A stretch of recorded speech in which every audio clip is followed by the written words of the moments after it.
Hello, this is David Hurst. Well, during this period of isolation, when the low light is closed, we all probably more than ever realise what a fabulous asset the Low Light Heritage Centre is. But how many people know of its many geysers over the centuries, as well of course as being a lighthouse to guide ships into the Tyne safely? Well, this is a short talk written by Old Low Light volunteer and local historian Mike Coates, which tells us a little bit more about the history of the Old Low Light. The navigation lights at North Shields were first mentioned in 1536, when Henry VIII granted a licence to masters and mariners of Newcastle as part of his aim to create an efficient English navy. The first low light, completed in 1540, was built first on the banks of the Powburn, close to its mouth, and standing practically in the River Tyne at a place called the Narrows. But as the sandbanks constantly moved, the lighthouses were often wrongly positioned to guide ships across the bar. So in 1658-9, the Brethren of Trinity House, Newcastle, decided to replace the stone towers and to erect timber frame structures which could be repositioned when the shipping channel moved. Our low light was built between 1727 and 1733, but by 1753 it was in such a ruinous condition that it was in danger of falling down and needed a new foundation and wall at the east end. A third storey was added to the low light at the expense of Trinity House in 1775, as the light was becoming obscured by new buildings in Clifford's Fort. On 18th June 1776, permission was granted by Trinity House for John Marshall, elder brother, to occupy the apartment at the low light built for the use of brothers of the house. On the 2nd of March 1805, at a meeting of the ship owners of both North and South Shields, it was declared that the old low light could no longer be aligned with the old high light, and that application should be made to Parliament for an Act for the purposes of building two new lighthouses. The foundation stones for the present new high and low lights were laid on the 29th of September 1807 and were completed by 1st of May 1810. The old low light was converted from a lighthouse into a residence between 1810 and 1816. The lantern turret was removed, an additional storey with pitched roof was added, and the sea-facing wall painted black to prevent confusion with the new low light. So now the building as we know it has no resemblance to a lighthouse. The old low light, when it first became available as a private residence, would have been highly desirable, safe within Clifford's Fort with gardens and sea views. It was reported in a Board of Health report of this period that Liddell Street, just to the west of the low lights, had 842 persons living there, sharing 3 privies, so that each privy was shared by 280 persons. The first occupiers of the converted lighthouse were John Ossel and his family, recorded in 1816 as living at Clifford House. He was born in 1758 and was the harbour master and water bailiff of North Shields. In 1811 he was recorded as a water bailiff working for Newcastle Corporation and as a Brethren of Trinity House, which was presumably how he later resided at Clifford House. He had become a very wealthy gentleman, and when he died in 1827 he left his entire estate to his wife, including his pleasure boat moored nearby. This was put up for sale in 1828, and the advertisement read, "The yacht, called the Fancy, a cutter rigged, is about 36.5 feet in length, fashioned in the most substantial manner with convenient cabins, containing bed accommodation for a large party. She is abundantly furnished with all kinds of suitable stores, and is a safe and swift sailing vessel, will be found well worth the attention of any gentleman fond of marine excursions." In January 1830, an advert was placed in the Newcastle Courant stating, "To be let, and may be entered upon May the 1st, 1830, the Old Low Lighthouse, North Shields, at present occupied by Miss Ossel. For particulars, inquire at the Trinity House, Newcastle." Then, in the Trinity House minutes of 6th of September 1830, it was ordered that the Old Low Lighthouse should become an almshouse. It should be divided into 4 houses, and be offered to 4 respectable masters or retired masters or ship owners who were free of this corporation. In the minutes of 4th of October, it ordered that coals would be provided for pensioners occupying the rooms, and on 1st of November that Mr. Middlemiss would have the upper flat and Mr. Gilbert Shotton and Mr. James Duncan have the lower rooms in the yard. Also, should any pensioners die while occupying the building, their widows could remain as long as they remain widows and behave themselves. After Mrs. Ossel died in 1829, a Mr. Richard Stevenson, father of W. H. Stevenson, Inspector of Weights and Measures, resided in the old low lighthouse on the ground floor. Also living on the ground floor was Mrs. Middlemiss, a widow, on the middle floor Mr. and Mrs. Blagden, and in the upper floor Mr. Alec. By the census return of 1841, 6 families totalling 24 persons lived in the almshouse. In 1861, the assistant low lighthouse keeper from the New Light and family lived in the almshouse. In 1891, again, the assistant low lighthouse keeper, Robert Richardson, aged 80 years, lived in the almshouse.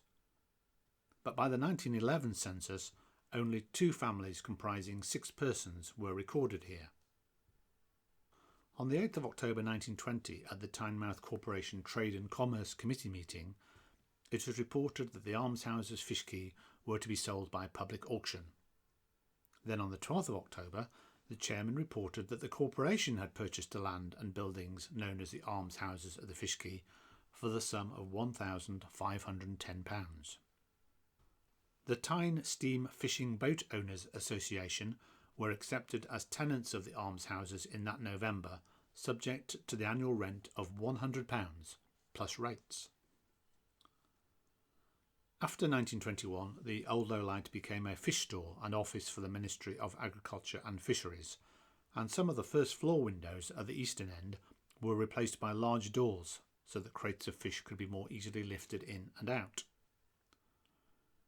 In February 1937, the town clerk received a letter from Messrs. J. Bennett Limited, one of the UK's leading fish wholesalers, giving notice to terminate their tenancy of the premises at the Low Lighthouse as from the 1st of August, and asking for alternative accommodation on the Fish Quay. In the minutes of the Trade and Commerce Committee of November the 9th, 1937, it was reported they had found another use for the old building, which they had actually considered demolishing as it was deemed no longer fit for offices. The recently formed North Shields Herring Merchants Association then leased the building, using it as a warehouse, a purpose to which it could apparently be adapted at comparatively little expense. Plans dating from 1939 showed that this was when the ground floor partition walls were removed when it was converted into a fish warehouse and replaced by the cast iron columns supporting steel girders still visible in the cafe today. In 1986, the building was partly gutted by fire, with a large portion of the roof and most of the historic parts of the interior destroyed. But as it was Grade 2 listed, repairs and restoration were crucial to preserve this, the oldest building on the Fish Quay. Town and Weir Building Preservation Trust completed restoration in 1988 with the addition of a 2-storey extension against the north side. It was then used as a training centre for Deep Sea Fisheries Training Association under a 25-year lease. The courses run by the association were a mandatory requirement by the Marine and Coast Guard Agency before fishermen could go to sea, and they comprised a wide range of subjects such as navigation, radio communications, sea survival, health and safety, forklift truck driving, first aid, fish filleting and fishmongering skills, and net mending. Overseas students also received training here, but after over 200 seamen from over 15 countries had attended courses here, the training centre was disbanded in 1994. In 1999, the old Lowlight was let to the Maritime Volunteer Service, but the building was too large for their requirements, and they relocated in 2012. In 2001, North Tyneside Council had engaged Urban Development Consultancy, and together they produced the regeneration strategy for the Fish Quay. Key statements in the regeneration strategy were: there is a need to bring historical buildings back into use, and It is important that the new Fish Quay draws upon the benefits of its rich heritage and identity. Among the strategy's proposals was to create a heritage centre for the Fish Quay. A local community group, Fish, or Folk Interested in Shields Harbour, had formed in 2001, and they'd incorporated a heritage centre onto their wish list. In 2010, committee members began actively seeking possible premises and approached North Tyneside Council for guidance.